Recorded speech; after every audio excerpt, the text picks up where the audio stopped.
We've got basically three key components that make up the weather system. There's the visual effects, so in the dry it's the iconic heat haze, in the wet it's the visual effects on the camera, on the cars themselves, the rain on the track, the puddles, the surface reflections, the rooster tails, the kick-up spray from the tyres. The second aspect is how those visual effects tie into the track simulation. But the third part of the weather system is actually the effect it has on the gameplay.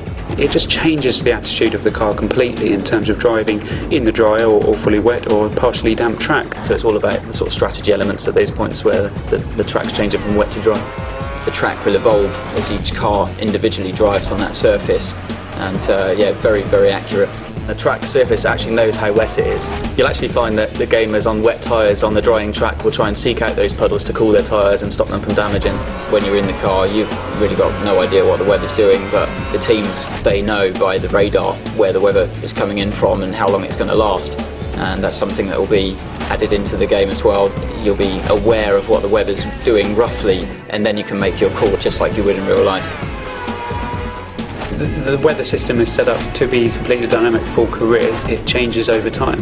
So you go to Spa, a typically very unpredictable track. You need to be prepared to alter your car balance as the race weekend progresses, so that when you're heading towards that Sunday race day, you think you've got a car set up that is going to be balanced for the predicted weather conditions. Players can be going along outside the points and maybe they make a gamble, the clouds come in, the sky's dark, and maybe you preempt that the rain's going to come there and you change your tyres early, and the player choice is going to be critical at those stages.